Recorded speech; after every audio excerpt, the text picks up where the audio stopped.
노무현 대통령이 분양원가 공개한다고 약속을 하고 취임을 했어요. 그랬죠. 그때가 노무현 정부 중반기 이후가 지나고 있을 때입니다. 근데 이분이 약속을 안 지켜요. 분양가 공개를 안 해요. 분양가 상한제도 안 해요. 아니 장사를 돈 벌려고 하는 건데 분양원가를 공개하는 게 시장 원리에 맞냐 이런 명분을 갑자기 들고 나오시면서 안 해요. 버티고 계셨어요. 그런데 새로 시장된 오세훈이 과감히 분양원가 공개하고 분양가 상한제 실시하고 후분양제 한다고 발표를 합니다. 그리고 실제로 해요. 은평뉴타운에서. 그러니까 며칠 있다가 노무현 대통령이 본인도 하시겠다고 했어요. 그래서 그게 기사가 크게 납니다. 드디어 분양원가 공개, 분양가 상한제 한다. 그런데 갑자기 할 수가 없으니까 법을 마련해야 될 거 아니에요? 법 마련하는데 1년 걸렸어요. 그리고 나서 그 시행하는 날짜가 이명박 정부가 출범하던 때입니다. 다음 정권이 탄생하고 일을 시작하면서 그 법이 적용이 돼요. 그래서 이명박 정부는 준비된 상태에서 일을 시작할 수 있었고 그때부터 분양가 상한제하고 분양원가 공개가 일정 기간 동안 지속이 됩니다. 그러다가 또 반대론자에 의해서 그게 중간에 꺾이게 되죠. 그러면서 서울시에서만 하다가 박원순 시장 들어서면서 완전히 사라지게 됩니다.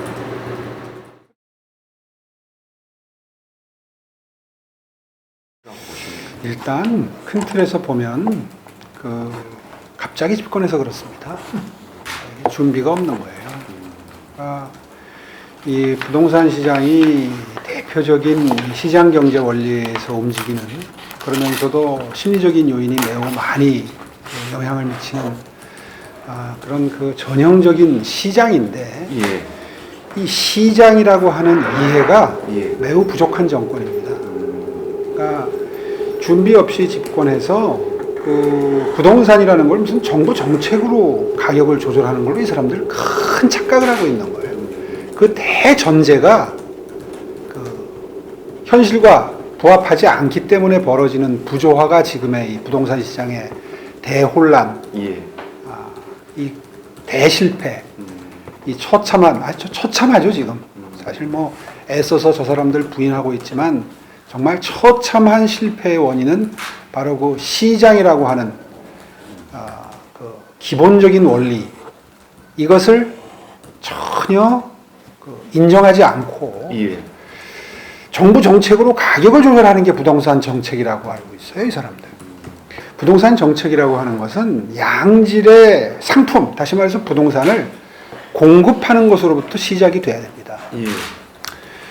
그래서 사실은 이명박 시장 시절부터 이제 오세훈 시장에 이르기까지 이른바 뉴타운, 재개발, 재건축이라는 방법을 통해서 이미 택지가 고갈된 서울시에 주택을 공급하는 정책을 시작을 했던 겁니다. 근데 그게 정말 신바람나게 잘 진행이 되고 있었어요. 그런데 이 사람들이 여기에 정치적인 잣대를 들이대기 시작한 겁니다. 이것이 부족한 도시에 꼭 필요한 필수적인 부동산이라는 걸 공급하는 정책으로 보아야 하는데 이걸 그렇게 보는 게 아니라 이 지역에서 쫓겨나는 사람들이 시외곽으로 밀려난다. 이런 정치적인 잣대로 보면서 모든 모순점이 시작된 겁니다. 그러니까 그런 택지, 과거에 택지가 풍부할 때는 그냥 택지를 개발해서 부동산을 충분히 공급할 수 있었어요. 서울 시내에. 그런데 이제 택지가 고갈된 상태에서는 가장 주요한 주택의 공급 수단이 사실은 재개발과 재건축이거든요. 그런데 그 재개발과 재건축이 벌어지면 거기에 사는 저소득층이 그 지역 바깥으로, 재개발, 재건축 지역 바깥으로 밀려난다. 이것은 정의롭지 못하다. 라고 하는 정치적인 잣대를 들이댐으로써 뉴타운과 재개발, 재건축을 적대시하는 당론을 정하게 됩니다. 민주당에서. 그렇게 이제 당의 입장이 정해지면 이 사람들은 숫자만 확보가 되고 의회나 이런 걸 통해서 밀어붙일 수만 있다면 그냥 밀어붙이는 이런 정치 집단이거든요. 그러다 보니까 내부립한 도소도 공급될 수 있었던 한 20만 가구 정도 내외의 신규 주택이 전부 사라지게 된 겁니다. 사실 제가 시장 시절에 한 400개 정도의 그 뉴타운과 재개발, 재건축 지역을 지정을 해놓았었는데요. 예. 이것이 박원순 시장이 들어와서 거의 전부 해제가 됩니다. 도시 재생 쪽으로. 그렇죠. 도시 재생을 한다 그러니까 그것도 비슷한 사업인 줄로 사람들이 착각을 하는데 예. 도시 재생은 신규 물량이 그러니까 다시 말해서 주택이 공급되는 사업이 아니에요. 예. 한마디로 얘기하면 도시 재생은 주거 환경 개선 사업입니다. 동네에 길을 좀 넓힌다든가 주차장을 만든다든가 계단을 정비한다든가 놀이터를 만든다든가 뭐 이런 식의 주거 환경을 정비하는 게 도시재생 사업이지 새롭게 주거 물량을 공급하는 사업이 아니다. 그래서 제가 박원순 시장이 그렇게 겁없이 정말 서울의 미래에 대한 10년 뒤의 주택시장에 대한 고민 없이 뉴타운이나 재개발, 재건축 사업을 마구 축소하고 취소하는 모습을 보면서 여러 차례 경고를 했습니다. 이런 식으로 하면 앞으로 서울에 꼭 필요로 하는 수요를 공급하는 기능이 상실될 것이다. 그렇게 되면 주택 가격이 급등할 것이다. 이런 우려를 여러 차례 강연을 통해서도 책을 통해서도 여러 가지 형태로 전달한 바가 있는데 이분이 그 위험성에 대해서 전혀 인식이 없어요. 그러니까 본인이 지금 무슨 짓을 저지르고 있는지 모르는 거예요. 그런데 더 우려스러운 현상은 그 이후에 발생합니다. 박원순 시장이 주택 공급 정책을 포기하고 도시 재생 사업으로 전환을 한 것을 민주당이 당론으로 채택을 합니다. 그렇게 해서 문재인 대통령의 후보 시절에 공약이 됩니다. 그게. 그리고 지금 이 대참사의 시작은 문재인 대통령의 취임사로부터 시작이 됩니다. 취임사를 보면서 주택을 공급한다는 주택정책에 대한 언급은 한 줄도 없고 도시 재생 사업을 하는데 연간 10조씩 5년 동안 50조를 쓰겠다는 내용이 등장합니다. 지금 방금 전에 설명을 드렸지만 도시 재생 사업은 주거를 공급하는 사업이 아님에도 불구하고 문재인 대통령 머릿속에 그 구분이 없었다고 저는 생각합니다. 그래서 제가 아까 준비 없이 집권했다. 그래서 그것이 이 주택시장 이 대참사의 원인이라고 단언하는 것이 문재인 대통령 머릿속에는 주거를 공급한다는 개념 자체가 없어요. 그게 취임하고 나서 1, 2년 동안 계속됩니다. 그때 그 취임사를 보면서 이분이 주택을 공부할 시간이 기회가 전혀 없었던 분이구나라는 걸 제가 깨닫게 됩니다. 그분 이력을 보십시오. 처음에 정치에 입문을 해서 청와대 민정수석으로 시작을 합니다. 정치. 예. 민정수석은 주택정책과는 전혀 상관이 없는 거고 제가 듣건대는 본인 관심사가 아닌 청와대 회의는 참석조차 거의 안 했다 그래요. 그러니까 본인 업무 영역 이외의 회의는 관심이 없었던 거죠, 당시에.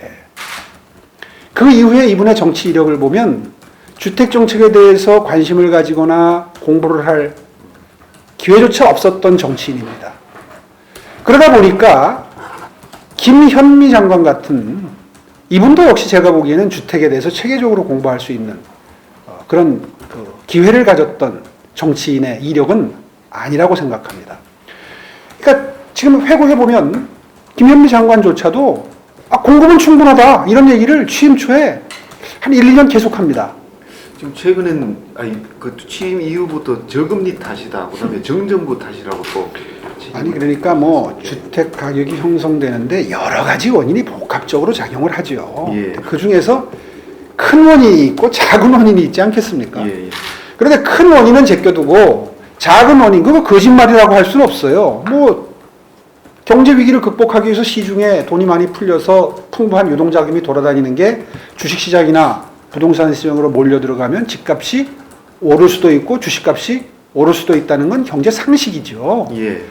그런데 집값이 오른 게 전부 그것 때문이라고 얘기하면 매우 무책임하고 무지한 발언이죠. 왜냐하면 저는 이렇게 생각하는 겁니다. 시중에 돈이 많이 풀려서 유동자금이 많이 돌아다니면 집값이 오를 수도 있다는 생각을 하게 되면 공급 대책을 선제적으로 발표하는 게 국토부 장관의 역할이고 대통령의 책임입니다. 그런데 본인들이 시중에 돈이 많이 풀려서 부동산 가격이 오를 가능성을 인지를 했다고 하면 당연히 했어야지 될 주택 공급에 대한 시장에 시그널을 주는, 당장은 공급하기 힘들죠, 부동산을. 부동산이라는 게 이 생산 기간이 긴 소비재지 않습니까? 그러면 시장에는 미리부터 반복적으로 시그널을 줘야 됩니다. 우리가 공급의 중요성을 알고 있다. 공급할 거다. 그리고 계획은 이러이러한 것들이 있다. 라고 임기 초에 취임하자마자 시그널을 보내야 될 타이밍을 본인들 스스로 차버린 겁니다.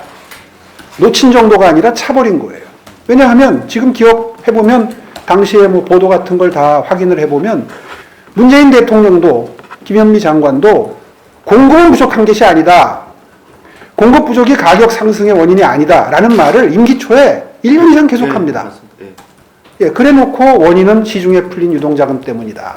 이렇게 이야기하는 것은 원인을 짐작하고도 대책을 전혀 세우지 못한 무능한 장관입니다. 라고 스스로 인정하는 것 이외에는 아무것도 아니죠.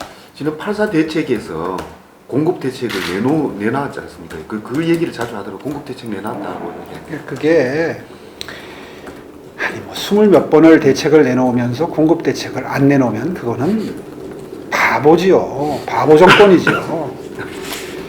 제 기억에 1년 반 이상을 공급 대책에 대해서는 정말 손을 놓고 있었습니다. 공급은 충분하다는 주장과 함께.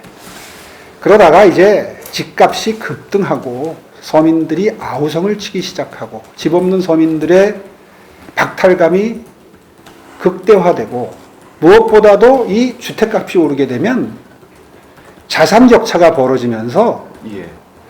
이 가처분 소득이 줄어들게 됩니다. 월세가 올라가고 전세가 올라가고 하니 소비를 할 수가 없어요. 본인들이 주장하는 대로 소득주도 성장을 하려면 가처분 소득이 늘어나야 되는데 주택 가격이 급등하면 가처분 소득이 줄어드는 경제 효과가 있습니다.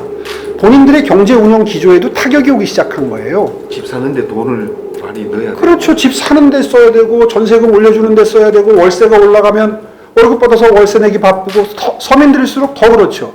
양극화도 더 심하네요. 그러니까 양극화가 뭐 심해지는 건 또 별도의 문제고 경제를 운영하는데 굉장한 장애 사유가 발생하는 겁니다. 그럼에도 불구하고 1년 동안을 고집스럽게 공급 대책을 제때에 준비하지도 않고 공급 대책을 마련하겠다는 시그널도 없이 버텼던 겁니다.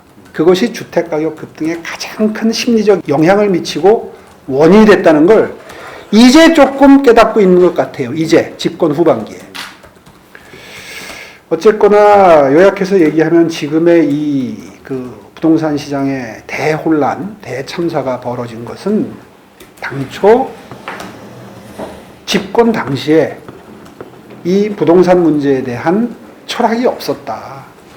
정리된 집권 플랜조차 없이 갑자기 집권하면서 이분들이 그동안에 정권을 쟁취하기 위해서 정치 투쟁을 했던 논리를 그대로 부동산 시장에 적용시킨 결과가 바로 지금 현재의 이 혼란스러운 부동산 시장이다. 저는 그렇게 정리하는 겁니다. 재개발, 재건축이 활발히 일어나도록 하는 것은 민간의 역할입니다. 예.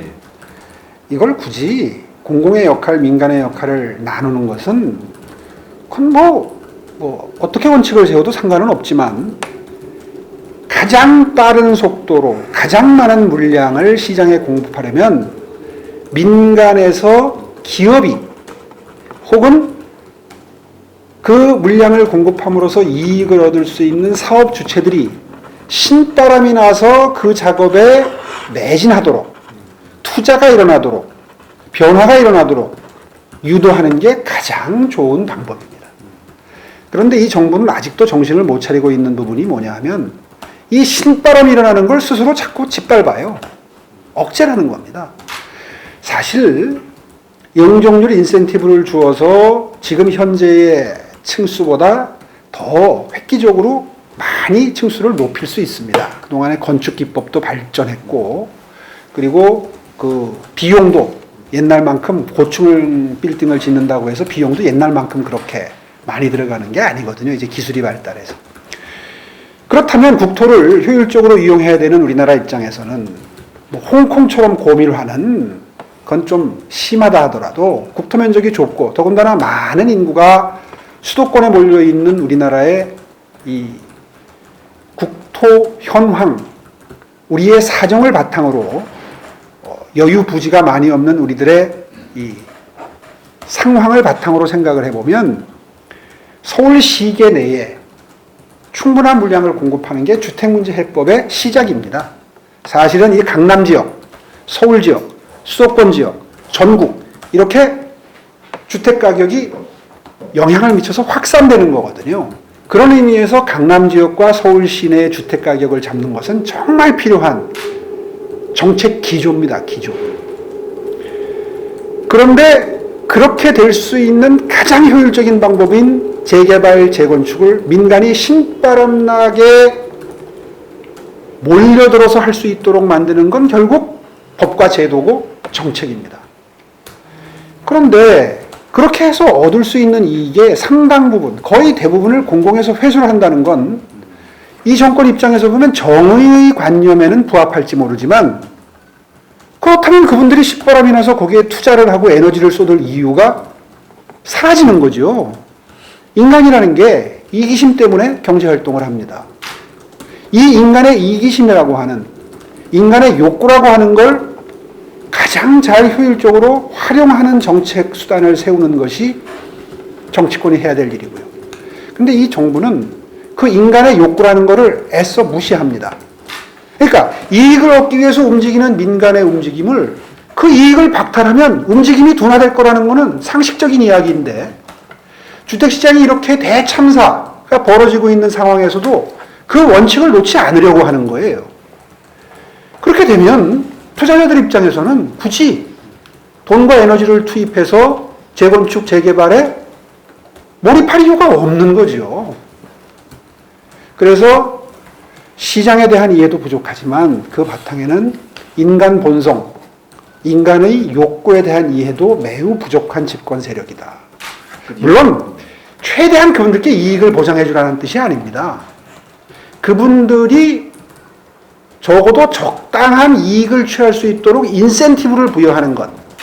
이 인센티브라고 하는 게 자유시장 경제 질서를 운영하는 가장 기본 중에 기본적인 바탕이거든요.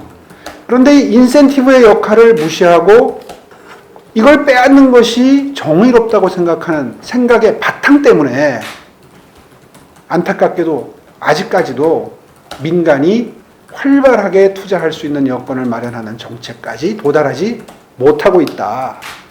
이렇게 분석할 수 있는 거죠. 그 사람들 집권 초부터 그런 논리에 빠져가지고 그 재건축, 재개발을 전부 억제했던 것 아닙니까?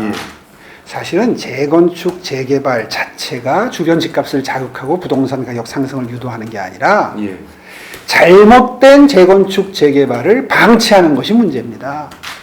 사실은 재건축, 재개발을 부동산 가격 급등에 영향을 미치지 않도록 잘 설계하고 관리하는 게 그게 역량인 거예요. 정부의. 그 재개발과 재건축의 기본적인 메커니즘을 이해를 해야 돼요. 자, 보세요. 도시라는 것은 그래서 이제 기본적인 설명이 중요해서 제가 설명을 하면서 자꾸 기본으로 돌아가는 겁니다. 인간의 본성, 시장의 원리 이렇게 돌아가는 거예요. 이것도 똑같습니다. 재건축이라는 건 이렇게 되는 겁니다. 낡은 주택이 밀집한 지역이 있습니다. 그럼 이제 여기에 변화의 불씨가 생깁니다. 그 변화의 불씨는 뭐냐면 이렇게 낙후된 우리 동네를 모아서 구획을 해서 여기에 이걸 전부 누군가가 사들여서 훨씬 더 높게 지을 수 있는 새로운 공법을 적용해서 많이 지으면 원래 주택을 갖고 있는 분들에게 한 채씩 돌아가고 더 많이 짓는 이익이 생기면 그 이익은 이 사업 주체, 그러니까 뭐 조합원들도 일부 그 이익을 나눠 가지만 여기에 이제 건설회사로 투자한 회사, 그 다음에 조합, 이런 데서 그리고 이제 일정 부분을 정부가, 그러니까 용적률 인센티브를 줘서 높게 지을 수 있게 해줬으니까 정부가 나눠가는 겁니다. 구조가 그렇죠. 재건축이라는 게. 도로 비용 명목으로 또 정부가 가져가고. 예, 뭐 그런 거, 네. 예, 뭐 이제 큰 줄기를 말씀드리면 다시 말해서 낡은 집이 없어지고 새로 더 많은 숫자의 집이 생기면 그 더 많이 늘어난 부분에 대해서 공공은 일정 부분 임대주택으로 가져가고 그 건축에 참여한 회사는 투자한 이자 이상의 이익을 그 증가한 주택수로부터 뽑아가고 그리고 그곳에 거주하는 분들은 원래 본인이 가지고 있던 낡은 집보다 평수가 늘어난 새 집을 가져서 좋고 이런 윈윈의 관계로 가는 게 재건축 사업의 구조입니다. 재개발도 큰 틀에서는 마찬가지입니다. 자, 그렇다면 원리는 간단합니다. 이 과정에서 그 적정 이익을 인센티브로 작용할 수 있을 정도로만 주고 필요 이상의 이익을 누군가가 챙겨가는 것만 막으면 됩니다. 그 역할을 정부가 적절히 수행할 수만 있다면 기존의 이 지역 근처에 있는 비슷한 평수의 아파트들에게 가격 상승 요인으로 작용하는 할 수 있는 형태의 가격의 형성만 막아주면 됩니다. 그런데 지금은 잘못된 재건축 재개발 사업이 어떻게 진행이 되느냐 하면 여기에 이 참여하는 건설회사가 투자한 노력 이상으로 불로소득을 많이 가져가는 구조입니다. 그 올리는, 가격을 올리는 메커니즘은 재건축에 참여한 조합원들도 그걸 원하기 때문입니다.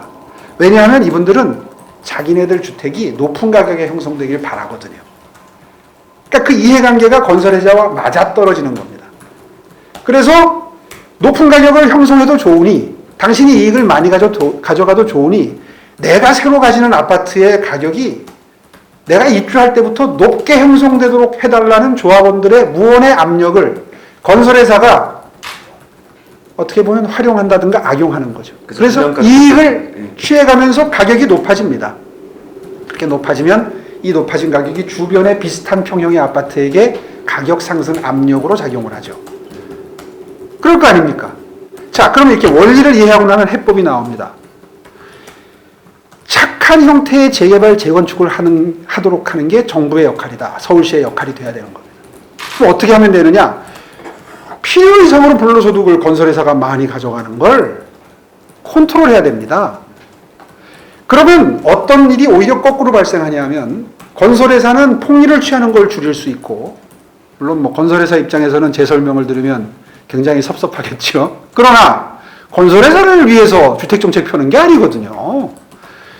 조금 가져가도록 유도를 하고 가격을 낮추어서 공급을 하면 이런 것들이 반복이 되면 주변의 아파트 가격이 하향 압력을 받으면서 하향 안정화가 됩니다. 쉽게 풀어서 얘기하면 이런 구조로 재건축과 재개발을 컨트롤할 수 있는 능력이 서울시에는 있습니다. 정부에는 있어요. 왜냐하면 LH공사나 SH공사와 같은 그 독점적으로 땅을 수용할 수 있고 개발할 수 있고 용도지역을 변경할 수 있는 권한을 가진 공기업을 중앙정부와 서울시가 가지고 있기 때문에 얼마든지 시장에 선한 영향력을 행사할 수 있는 겁니다. 방금 말씀하신 게 반값 아파트 개념 아니죠. 이제 이건 또 지금 뭐 재건축 재개발 때문에 물어보셨으니까 제가 재개발 재건축의 메커니즘을 설명하면서 싸게 공급할 수 있는 시계 내에 싸게 공급할 수 있는 방법을 말씀을 드린 거고요. 제가 왜 이거에 이렇게 그 에너지를 투입해서 길게 자세히 설명을 드리냐 하면 메커니즘은 같기 때문입니다. 첫째는 메커니즘이 같기 때문이고 두 번째는 서울시내는 아까도 말씀드렸지만 유휴부지가 없어요, 더 이상. 그래서 재건축, 재개발이 주요한 정책 수단이기 때문에 더 여기에 중점을 두고 설명을 드리는 겁니다. 그래서 이런 착한 형태의 재개발, 재건축으로 재개발, 재건축을 유도하는 게 아니라 재개발, 재건축이 주택가격 앙등의 주범이라고 보고 재개발, 재건축 자체를 탄압하고 억제했던 박원순 서울시장 정부, 문재인 정부의 모든 책임이 있다는 걸 분명히 말씀드리는 거고요. 지금이라도 늦지 않았다. 지금도 뭐 용적률 인센티브를 주는데 그 중에 뭐 절반 이상을 높은 비율을 정부에서 공공임대주택으로 가져가겠다는 거 아닙니까? 예. 임대주택으로 가져가서 많이 하겠다는 의지는 좋아요. 그건 선한 의지인데 그거를 재건축 재개발 단지에서 일정 비율을 빼앗아가는 형태로, 그러니까 적정선 이상을 빼앗아가는 형태로 하겠다는 정책을 고집하는 한 민간은 여기에 적극적으로 호응하지 않을 것이다. 정부의 역할은 한계가 있다. 이 점을 이 부분에서 분명히 지적을 하는 거고요. 그러니까 반값 아파트다. 예. 반값 아파트도 역시 마찬가지입니다. 일부에서는 반값 아파트가 로또 아니냐, 로또. 그러면 몇 명한테만 이런 재산적인 이득을 주고 이게 무슨 부동산 시장에 무슨 도움이 되느냐, 이런 비판들을 합니다. 그거 굉장히 피상적인, 표피적인 부동산 시장의 본질을 이해하지 못한 그런 접근이라고 저는 생각을 합니다. 왜냐하면 이게 몇십 가구, 몇백 가구 한 단지 하고 나면 저도 그런 거 하자는 얘기 하지 않습니다. 그런데 제가 지금 이 시점에 목청 높여서 이야기하는 이유는 3기 신도시가 지금 이제 수용하는 단계거든요. 땅을 사들이는 단계입니다. 정책을 설계하기 아주 적기인데 문재인 정부가 또 방향을 잘못 잡고 있는 것 같아서, 그래서 반값 아파트 얘기를 합니다. 반값 아파트라는 건 이해하기 쉽게 설명하기 위해서 반값 아파트, 반의 반값 아파트 이런 설명을 하지만 실제로 시중 가격보다 한 20-30%만 낮추어도 부동산 시장을 안정화시키기 위한 효과를 낼 수가 있습니다. 수치로 말씀을 드리면 땅을 수용하는데 평당 한 300~400만 원이면 수용을 할 수가 있어요. 특히 이제 그린벨트를 해제하거나 이런 식으로 해서. 그거는 시외곽. 그렇죠. 시외곽 얘기죠, 이제. 3기 신도시는 전부 바깥입니다. 위성도시입니다. 그러니까 의정부 근처, 하남 근처, 과천 밑에 그러니까 한마디로 말해서 서울 근처를 둘러싸고 있는 주택 전용 위성도시를 만드는 게 신도시 사업 아닙니까? 그 사업을 함에 있어서 땅을 수용을 하기 때문에 토지 원가는 매우 쌉니다. 거기다가 요즘에 건축 원가는 평당 600~700만 원이면 충분히, 물가가 좀 올라서 한 700까지 계산을 해도 평당 1000만 원이면, 토지 매입 원가와 건설 원가까지 합해서 평당 1000만 원이면 충분히 건설을 합니다. 다시 말해서 30평형 아파트를 건설하는데 3억이면 된다는 얘기입니다. 그런데 시중의 가격은 위치에 따라 다르지만 적어도 7~8억 이상, 10억까지, 서울에 들어오면 10억 이상 형성이 돼 있죠. 무슨 말씀이냐 하면 원가로 치면 이 정도밖에 안 된다는 겁니다, 지금. 그래서 반값이나 반의 반값으로 공급하는 게 가능해요. 일단 그걸 전제로 시작을 해야 됩니다, 이야기를. 자, 그러면 그렇게 공급하는 게 가능한 주택 시장의 원리를 활용해서 어떻게 부동산 시장을 안정화시키고 거기에서 발생하는 이익을 공공의 이익으로 환수를 하면서도 주택 문제를 해결할 수 있는 설계를 할 것이냐. 이건 정책 역량입니다. 여러 가지 방법이 있을 수 있습니다.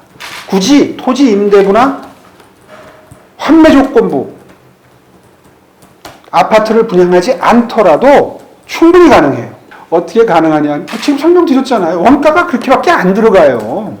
그러면 지금까지 누군가가 그 이익을 취했다는 얘기 아닙니까? 근데 그러면 이제 주택 업체들한테도 적정한 이윤을 좀 줘야 되지 않습니까? 적정한 이윤을 주면 되지요. 사업을 포기하지 않을 정도의 적정한 이윤을 보장하면 되지요. 지금까지는 너무 많이 가져갔다는 얘기입니다. 폭리를 취한 셈이죠. 건설회사들이. 왜 어떤 사람들이든지 돈 벌면 건설회사 하려고 하겠습니까? 땅 짓고 헤엄치기, 폭리를 취하는 게 가능한 시장 구조이기 때문입니다. 그게 왜 가능하냐? 첫째, 분양 원가에 비해서 훨씬 높이 책정된 가격으로 팔 수 있습니다. 주변에 아파트 가격이 높게 형성되어 있으니까요. 그러니까 LH공사나 SH공사를 활용을 해서 폭리를 취하지 않는 구조를 유도를 하면 됩니다. 근데 지금까지 어떻게 장사를 했나요? 택지를 조성을 해서 건설회사에 팝니다. 그럼 건설회사는 그 싸게 사들인 땅을 싸게 사들였으니까 정부가 싼 값에 사지요. 그래서 지금 말씀드린 그 정도의 건설 원가를 들여서 건축을 하면 그거를 시중 가격으로 형성된 아파트 가격으로 팔게 되면 투자금의 3배 내지 5배를 벌 수 있는 구조입니다. LH, SH 활용하게 되면 민간 건설업체 좀 죽는 거 아닙니까? 어때요? 왜 죽어요? 폭리를 취하지 못할 뿐이죠. 건설회사 망하지 않아요. 건설회사를 부자 만들어주기 위한 주택정책을 그동안 펴왔다. 쉽게 얘기하면. 그 부분을 일정 부분 덜어내서 공공주택사업을 할 수 있는 재원으로 덜어내고 정부에서. 그리고 적정한 이윤을 남겨주면서도 시중 아파트 가격의 7, 80%에만, 반값이 아니라 7, 80%에만 공급을 해도 충분히 아파트 가격 급격한 상승을 막는 효과를 낼 수 있다는 거예요. 그렇기 때문에 어차피 이건 정책 결정의 문제입니다. 반값으로 할지, 3분의 1 가격으로 할지, 3분의 2 가격으로 할지는 정책 결정의 문제예요. 자, 이제 이렇게 구조를 이해하고 나면 자, 그러면 3기 신도시를 전부 그렇게 할 것이냐? 전 전부 그렇게 하자는 얘기 하지 않아요. 민간건설에서도 먹고 살아야 일을 할 테니까. 그렇다면 저는 3분의 1, 3분의 1, 3분의 1 물량을 이렇게 배정할 수 있다고 생각합니다. 지금 말씀드린 이 시스템으로 3분의 1 정도 분양하고 3분의 1 정도는 토지 임대부로 분양할 수 있습니다. 토지 임대부 분양이라고 하는 것은 강남의 브리즈힐이라고 하는 LH공사가 예. 10여 년 전에 실험을 했던 사례가 아주 성공적인 사례가 남아 있습니다. 토지 임대부나 환매 조건부 분양은 싱가포르나 선진국에서 얼마든지 시행하고 있는 이건 이론 속에 상상 속의 정책이 아니라 이미 검증된 정책이고 국내에서도 도입돼서 이미 그 분양된 사례가 엄존하고 있고 지금 그분들 매우 만족도 높게 잘 주거 생활을 영위하고 있습니다. 지금 내곡동인가 어디? 그렇습니다. 세곡동과 자곡동 그 근처에 있는데 강남구의 남쪽이죠. 수서역에서 마을버스를 타고 한 5분 가보니까 5분 거리니까 교통도 매우 좋습니다. 그 아파트의 그 설계를 외국의 아주 유명 건축가한테 맡겨놔서 그 형태가 아주 우수합니다. 요게 토지 임대부 분양 성공 사례의 대표적인 사례인데 평당 550만 원에 분양이 됐어요. 그때 고급 임대라고. 고급은 아니죠. 이건 고급 임대라고 하기보다는 토지 임대부 분양입니다. 그러니까 토지 임대부 분양인데 여기 10평형대부터 20평형, 예. 30평형에 가까운 것까지 있으니까 고급이라고 하긴 좀 그렇고요. 이게 지금 중산층을 위한 그거는 아닙니다. 다른 겁니다. 그거는. 이제 요거는 근데 일단 설명을 좀 드리겠습니다. 요게 아까 말씀드린 대로 토지를 분양하지 않으니까 건축 원가 정도의 분양을 한 거예요. 여기에는 3가지 형태가 있습니다. 경제적으로 어려운 분들이 분양을 받는 거기 때문에 초기에 본인이 형편이 되면 이걸 다 내고 분양을 받습니다. 토지를 빼고 건물만 분양받는 거죠. 돈이 정 없으면 한 10년 살다가 나중에 일시불로 분양받는 형태도 있고요. 30%, 20%, 20%, 30% 몇 년간에 걸쳐서 10년간에 걸쳐서 분납하는 형태도 있습니다. 여러 가지 형태가 섞여 있는 임대 아파트입니다. 새로운 시도를 한번 해본 건데요. 이게 지금 25평형부터 30평형이 거래 가격이 8억에서 10억으로 형성되어 있습니다. 좀 지나치게 높게 형성되어 있는 느낌은 있는데요. 어쨌든 주거의 기능으로서도 자산 가치로서도 매우 성공적인 평가를 받고 있는 토지 임대부 분양입니다. 이런 형태를 3기 신도시에 적용하자는 거예요. 토지 소유는 없지만은 그렇죠. 건물만 갖고 그게 내 자산. 그렇죠. 이거를 LH는 반대를 합니다. 왜냐하면 초기에 돈을 전부 회수를 해야 자기네들 손익구조가 맞는데 손해가 많다 이렇게 엄살을 떨어요. 근데 부채가 많지 않습니까? LH 같은. 제가 보기에는 엄살입니다. 과도한 엄살입니다. 왜냐하면 이걸 계산을 해봤어요. 그게 이제 좀 이따가 말씀드릴 장기 전세주택인데요. 장기 전세주택은 아시다시피 제가 시장 시절에 야심차게 민주당의 반대를 무릅쓰고 시작했던 사업입니다. 지금까지 3만 3천 가구가 장기 전세주택이 서울 시내에 공급이 됐습니다. 근데 이거는 처음에 잡은 개념 자체가 저소득층도 있지만 중산층까지를 혜택의 범주에 넣고 설계한 주택 상품입니다. 그래서 10평형대도 있고 20평형, 30평형, 숫자는 작지만 40평형대까지 있습니다. 제일 큰 게 아마 43평형일 거예요. 이게 지금 2년에 한 번씩 5% 정도인가 올리니까 처음에는 시중 전세가의 80%에 시작했는데 지금은 단지에 따라서는 시중 전세 보증금의 절반 정도밖에 안 되는 곳도 많아요. 예. 뭐 이분들은 그야말로 로또에 가까운 행운이죠. 그런 게 33,000 가구가 있습니다. 자, 그러면 이게 온전히 이것도 그렇고 장기 전세주택도 그렇고 온전히 LH공사나 SH공사의 재정적인 부담만 주느냐? 자기들 주장처럼. 이 사람들이 명백한 거짓말을 하고 있는 거예요. 왜 그게 거짓말이냐? 한번 생각해 보세요. 33,000채가 아까 말씀드린 대로 10평형대부터 40평대까지 있습니다. 그럼 평균에서 25평이나 치고 서울 시내입니다. 서울 시내 25평형 아파트 중위 가격이 얼마입니까 지금? 15일. 네, 거의 10억에 육박하죠. 9억 넘었다고. 예, 1, 2년 전까지만 해도 뭐 6억 그랬습니다. 중위 가격이. 근데 이 문재인 정부의 이 처참한 정책 때문에 9억까지 올랐어요. 10억까지 안 보고 9억이라고 칩시다. 그러면 아까 말씀드린 대로 그 당시에 지을 때 원가가 건설 원가가 토지 원가까지 해서 한 채당 25평 기준으로 3억이 되질 않습니다. 그런데 지금 그게 9억이 됐어요. 그러면 한 채당 6억이 남아요. 6억의 자산가치가 더 생긴 거예요. SH공사에. 한 채당 6억인데 지금 33,000채가 있습니다. 그럼 계산하면 얼마입니까? 계산이 잘 안 되네요. 너무 많아가지고. 20조죠. 20조. 네. 20조를 장기 전세주택 시스템이 SH공사의 자산을 지난 10년 동안 만들어준 겁니다. 이게 왜 손해입니까? 이 사람들 계산법은 희한해요. 팔지 않았으니까 우리가 쓸 수 있는 돈이 아니라는 거예요. 그리고 이거 영원히 임대해야 될 거 아니냐 이거예요. 우리 자산이 아니라 이거예요. 아니 누가 영원히 임대하라고 그랬어요. 예를 들어서 장기전세주택의 기간 설계는 20년으로 되어 있습니다. 예. 그럼 벌써 이 제도가 시작된 지 13년이 흘렀어요. 그러면 앞으로 7년 뒤부터는 이제 처음 분양한 물량부터 팔 수 있기 시작합니다. 다 팔라는 얘기 하지 않겠어요. 절반만 팔아보세요. 순차적으로. 지금 현재 계산으로 10조는 남습니다. 아까 20조니까, 그죠? 10조면은요, 임대주택 수만 채 짓습니다. 그거를 손해라고 해요. 임대주택을 짓는 게 가장 주요한 존재 이유입니다. SH공사나 LH공사는. 그 임대주택 지을 수 있는 엄청난 재원을 이 장기전세주택 하나로 만들어줬습니다.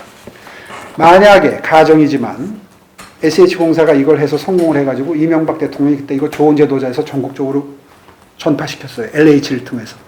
LH가 SH만큼만 전국에 장기전세주택을 지금 확산시켜서 이게 예를 들어서 10만 채 이상 될 수 있었는데 자기들이 안 해서 그렇지 10만 채만 확보를 했어도 처음에 한 10년 정도는 자금 경색 때문에 힘들었을 거 인정해요. 그거는. 근데 이게 20년이 되면 팔 수 있는 시점이 다가오면 아마 장밋빛 계획을 세우느라고 지금 바쁠 겁니다. 야, 이렇게 엄청난 목돈을 이걸 어디다 쓰지? 어떻게 활용하면 이게 국민 주거복지를 위해서 가장 효율적으로 활용할 수 있는 방안일까를 행복한 고민을 할 수 있는 시간이 지금 다가오고 있어요. 그동안 게으름 떨면서 안 하다가 이제 하려니까 앞으로 20년 뒤에 회수한다고 생각하니까 앞이 캄캄하죠. 본인들 월급도 좀 많이 받아가야 되고 보너스도 많이 받아야 되는데 LH공사, SH공사가 빚이 많으니 우리 사내 복지하기 힘들다.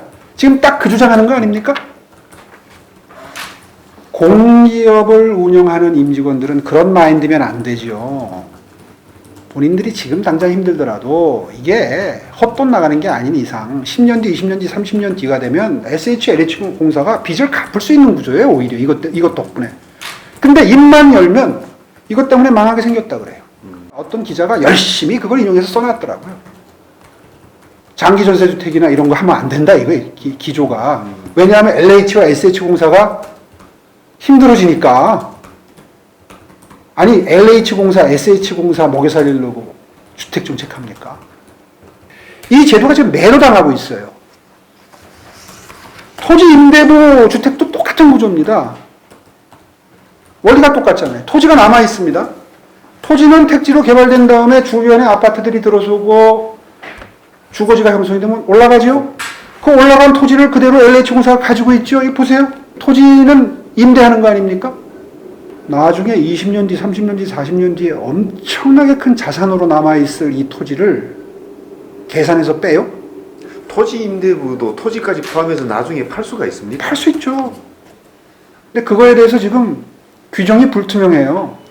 토지 임대부 건물을 산 사람한테 우선 매각할 것인지 여부에 대한 규정이 없어요. 그래서 이게 나중에 분쟁의 소지가 있습니다. 그래서 시범 사업이 필요한 거예요.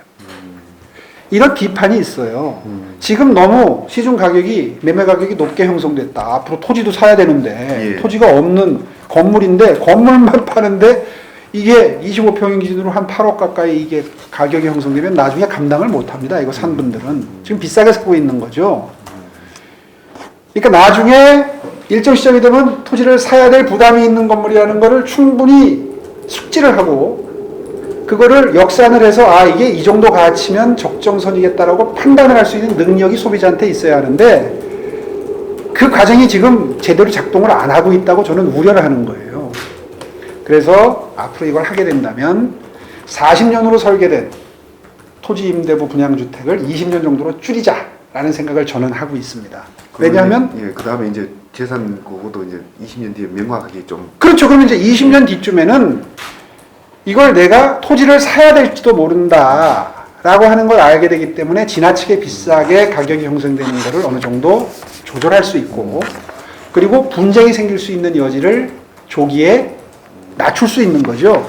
그래서 한 20년 정도로 낮추면서 이 사업의 비중을 정 SH와 LH가 당장 자금 압박을 받는다고 주장을 하니 그것도 너무 몰아붙이는 것이 그분들의 인센티브, 일하는데 동기부여하는데 장애 사유이기 때문에 전체 사업비 중에서 20-30% 이하로 낮추자. 장기 전세주택이나 토지 임대부 분양의 비율을 낮추자 하는 대안을 지금 제시를 하고 있는 겁니다. 이번 3기 신도시부터 토지 임대부 분양을 적어도 20% 정도는 섞어넣자 하는 주장을 하는 것이고, 그러면 20-30%, 그러면 3분의 1, 3분의 1, 3분의 1이라고 아까 설명을 드렸는데 3분의 1 정도는 아까 말씀드린 대로 그렇게 저가로 분양을 하는 걸 정상적인 분양이죠. 분양을 하고 토지 임대부 분양을 또 한 30% 하고 섞어서 그 다음에 나머지 30%는 제가 아까 설명드린 장기 전세주택 시스템을 넣자. 장기 전세주택이라고 하는 게 주는 주변 전세가에 미치는 영향, 그리고 당장 무주택 서민들에게 줄 수 있는 영향. 당장 무주택 서민들은 답답한 거예요. 돈이 없어서 들어갈 집이 없어요. 그러면 그분들한테 싸게 전세주택에 들어갈 수 있는 물량이 몇백 가구 정도가 아니라 신도시에 3분의 1 정도 물량이 공급이 되면 주변 전세가에도 크게 좋은 영향을 미칩니다. 낮춰서 형성될 수 있는 영향을 미칠 거예요. 그렇게 해서 3기 신도시를 그렇게 운영을 하고 거기에 더해서 당장 재건축, 재개발이 안 되니까 서울 시내에 자투락이 빈 땅들이 있어요. 그게 이제 서울의료원 부지, 저쪽 은평구 불광동에 질병관리본부, 과거에 질병관리본부터, 그 다음에 용산 정비창 부지, 그 다음에 미군부대 리턴 프로세스에 있는 부지들이 서울 근교에 있습니다. 이거 서울의 주택 가격에 영향을 미치는 아주 좋은 노른자위 땅이에요. 의정부에도 있고, 하남에도 있고, 이쪽 위례신도시 옆에도 있고, 꽤 한 4-5군데 이상 있습니다. 이런 걸 전부 이용을 하면 물량이 꽤 나옵니다. 10만 가구 이상 나올 수 있어요. 그런데다가 지금 말씀드린 이 3가지 시스템, 다시 말해서 저가 분양, 토지 임대부 분양, 장기 임대주택, 이걸 섞어 넣자는 거예요. 그런데 정부가 또 지분 적립형이라는 걸 얘기를 했어요. 지분 적립형도 이명박 정부 때 LH공사가 실험을 했던 게 있습니다. 그게 이제 이 강남 LH 힐스테이트예요. 그 힐스테이트 시스템, 지분 분납형이 들어가 있는 그 힐스테이트 시스템을 정부에서 활용하는 거 좋아요. 그걸 이제 이 사람들은 지분 적립형 분양이라고 표현했고, MB정부는 그거를 분납형 임대주택이라고 이름을 지었습니다.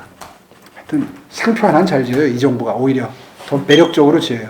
하여튼 분납해서 나중에 10년 뒤, 20년 뒤에 소유권 가져간다. 10년을 20년으로 바꾸어서 늘려서 설계를 했는데 이 정부에서는 그 분납형 지분 적립형이라고 표현해도 좋습니다. 분양도 그 뭐 비율을 조정해서 10%든 20%든 넣어도 괜찮아요. 그렇게 하면 아마도 아파트 가격의 하향 안정화에 전반적으로 영향을 미치는 큰 틀에서의 설계가 가능할 것이다. 그리고 시장 가격에 영향을 미치는 메커니즘이 작동하기 시작할 것이다. 이렇게 봅니다. 그 방향으로 몰아가려고 하지 마시고. 아니 뭐 어쨌든 얘기가 나왔으니까 이게 3기 신도시 문제는 누가 뭐래도 중앙정부가 해야 되는 일입니다. 3기 신도시는 서울시 계례에 없어요, 땅이. 수용되는 땅이. 그러니까 이건 뭐 LH공사가 중앙정부가 해야지 될 정책이고요. 전국의 부동산 가격에 가장 크게 영향을 미치는 것이 서울 시내의 아파트. 그것도 강남 지역에 분포한 아파트들이 가장 큰 영향력을 발휘하기 때문에 그래서 지금 서울 시내에 있는 아파트, 신규 아파트 물량에 대한 대책도 지금 설명을 드린 겁니다. 사실은 요즘에 특히 상대적으로 젊은 층이 주택 매입을 굉장히 무리해서 주택 매입을 하는 추세가 생겨나고 있는데 인구 구조를 봐야 합니다. 인구 구조를 봐야 하는 것이 지금 주택을 구입할 수 있는 연령대의 사람들 숫자가 이제 올해부터 급격하게 줄어듭니다. 그런 의미에서 정상적으로 작동하는 주택 시장의 경우에는 앞으로 장기적으로는 주택 가격이 하향 안정화 추세로 내려갈 수밖에 없습니다. 오히려 급격하게 떨어질까봐 고민하는 시점이 앞으로 10년 내지 20년 뒤에 올 겁니다. 이 점을 지금 주택을 구입하는 분들은 간과하시면 안 됩니다. 그렇기 때문에 앞으로 다음 정권, 그 다음 정권 정도가 되면 급격하게 하락할 수도 있는 부동산 가격을 관리하는 게 오히려 더 큰 숙제가 될 수도 있다. 이런 주택 시장의 장기적인 수요 공급에 대한 이해가 선행이 돼야 됩니다. 그리고 그것이 국민들 사이에서 공감대가 형성이 돼야 됩니다. 그렇지 않으면 지금의 이 미친 집값이 계속해서 유지가 되거나 우상향으로 오를 것이라는 걸 전제로 해서 경제 활동을 하게 되면, 경제적 선택을 하게 되면 그거는 나중에 걷잡을 수 없는 재앙이 될 수도 있다. 정부를 믿지 못하는 거죠. 그동 지금 24번인가요? 24번 나온 대책이 백약이 무효인 모습을 보면서 야, 정부가 이렇게 노력을 해도 부동산 가격은 잡히지 않는 거구나라는 확신이 생깁니다. 그 부작용이죠. 그래서 그런 문제를 해결한답시고 법 개정하고 정책을 바꾸다가 지금 어떤 일이 벌어지냐 하면 1가구 1주택 실수요자들까지 세금 부담을 과도하게 떠안는 이른바 세금 폭탄이라고 표현되는 현상이 그래서 벌어지기 시작한 거 아닙니까? 그러니까 다시 한번 원점으로 돌아가 설명을 드리면 수요와 공급의 원칙이라고 하는 기본적인 시장 원리에 대한 무지, 거기에 더해서 또 하나 중요한 게 있습니다. 도시는 살아 움직이는 생물체와 같습니다. 그래서요, 도시는 늘 꿈틀꿈틀 이렇게 언뜻 보면 정지된 화면을 보는 것 같지만 자세히 보면 동영상처럼 움직이는 게 도시입니다. 무슨 말씀을 드리고 싶으냐면 도시는 낙후된 곳은 자연스럽게 투자가 들어가면서 새롭게 각광받는 지역으로 바뀌게 되고요. 새롭게 각광받은 지역도 잠시 한눈을 팔다 보면 어느 순간 내리막을 걷고 있습니다. 그렇게 해서 도시라고 하는 것은 끊임없이 순환이 이루어지는 겁니다. 그래서 재개발과 재건축 같은 이러한 새로운 주거 공급 형태의 정책을 꾸준히 시행하지 않으면 어느 순간 도시는 낙후되어 있고 그리고 공급이 줄어들면서 엄청난 가격 급등과 같은 이런 바람직하지 못한 경제 현상이 생겨나는 거거든요. 그런 도시의 끊임없는 꿀퉁거리는 살아 움직이는 유기체와 같은 속성, 이것을 파악하지 못한 정권이기 때문에 이 정부가 지금 이렇게 크게 낭패를 보고 있는 겁니다.